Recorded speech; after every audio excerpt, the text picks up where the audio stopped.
Alright, we're going to be looking at ticker symbol NIO.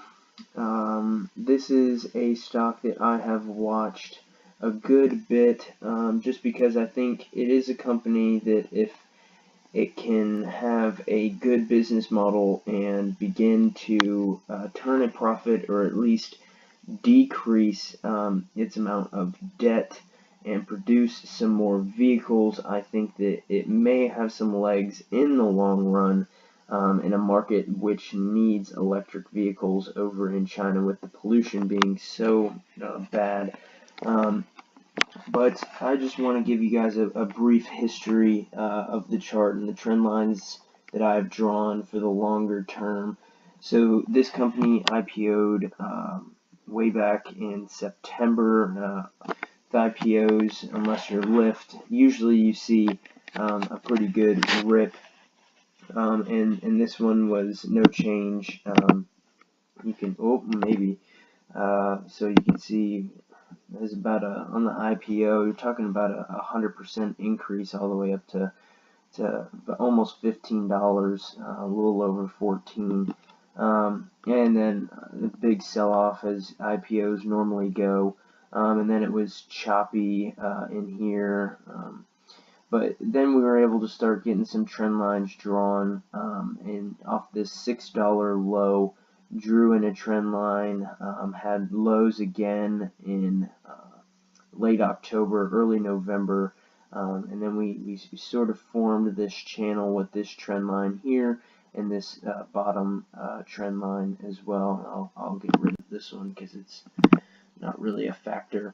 But you can see it formed in this channel down here at the sixes, came all the way back up to $8 before it started to sell off again, and buyers stepped back in when we hit this $6 level. Came down to about the 590s.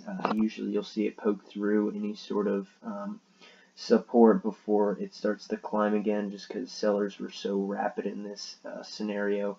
And then we began to climb, and I drew in this trend line, which is probably can be adjusted a little bit.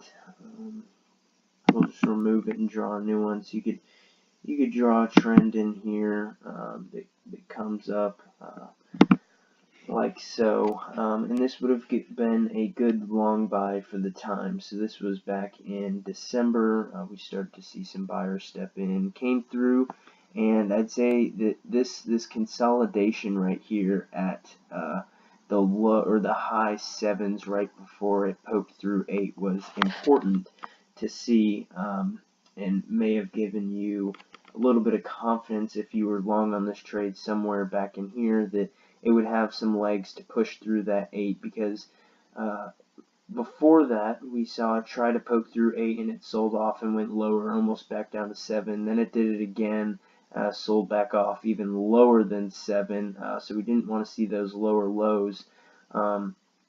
But and then it came and it wasn't even able to touch that $8 mark again. But in this scenario, we saw a little bit of consolidation prior to the break of 8.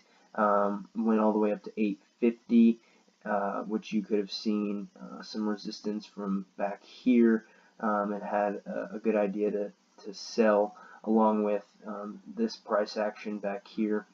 And it came back down and bounced off this trend line and went all the way back up, and we saw a triple top. So we hit this $10.50, $10.60 level 3 times. Then NIO had its earnings come out, and it was well below par. It was not good, and it has since seen lawsuits being held against it for malpractice or lying to the investors about what it actually, the revenue that it was bringing in, the cars that it was making.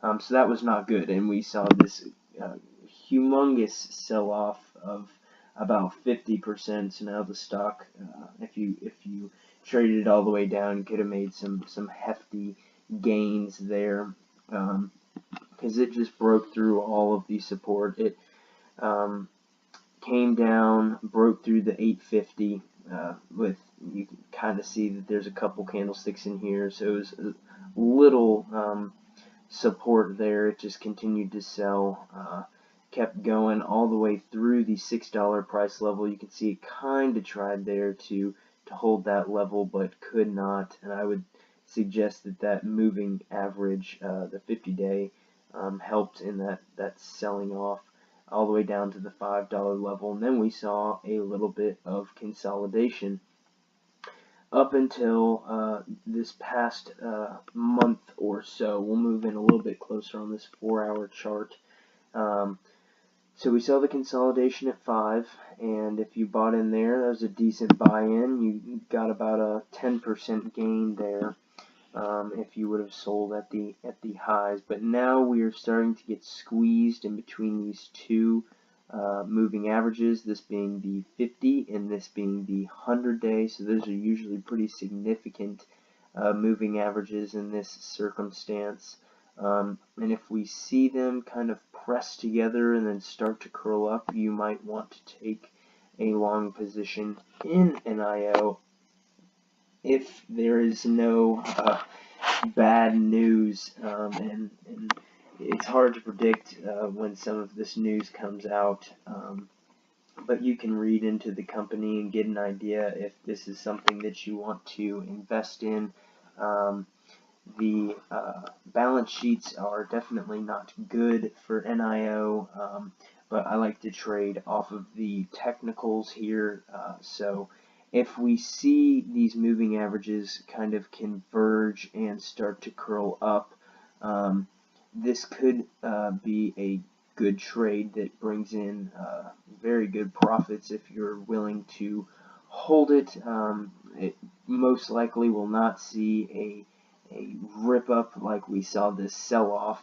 I think there's a lot of resistance that this will have to go through with all of the bag holders that are in this big sell off.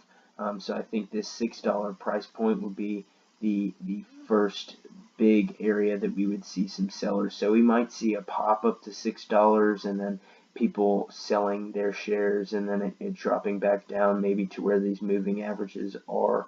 But let's say that you were to get in maybe when this bounces off of the 50-day and have a stop position just a couple percentage points below, maybe at this 515 level. If you were to get in right around say 528, 525, somewhere in there, and selling at 515 if it could not hold, and then waiting to see if it'll hold the $5 price point if it comes to that. But if we see it bounce off of this moving average and you wanted to get in and hold it to 6, let's see, where's 6? You're looking at about a 12% increase, which is definitely good money. But we will just have to wait and see. I would really want to see this 100-day moving average, which is still slightly pointed down, start to curve back upward just a little bit to start bringing that price up. Along with, we need to see some buyers and hopefully some good news with NIO to see that occur. But that is just overall my look at it. In these past couple weeks, we've started to see it begin to show signs of, pressing back up. But again, if we start to fail on some of these moving averages and aren't hearing any good news, I think this will continue to sell down and maybe even break through this $5 price point and make lower lows. I personally do not have a position in NIO at the moment. I am really waiting to see it gain some stamina and show signs that it has support and that it is going to go back up to the $6 price level and maybe even higher. So that is just my view on it right now. Really aren't seeing a whole lot of movement in the day-to-day. The biggest move would have been down here from this $5 price point as it kind of just stair-stepped its way up to this 560 level. So if we can see it gain some support, into Friday and into next week and possibly pop through that 560 level, then we may see it come in and test $6 up here. But it will definitely be a struggle for it to come back up, but I'm not saying that it is not possible. So that is just my outlook on NIO at the moment, and we will see what it does in the coming day on Friday and into the next week. Thanks for watching.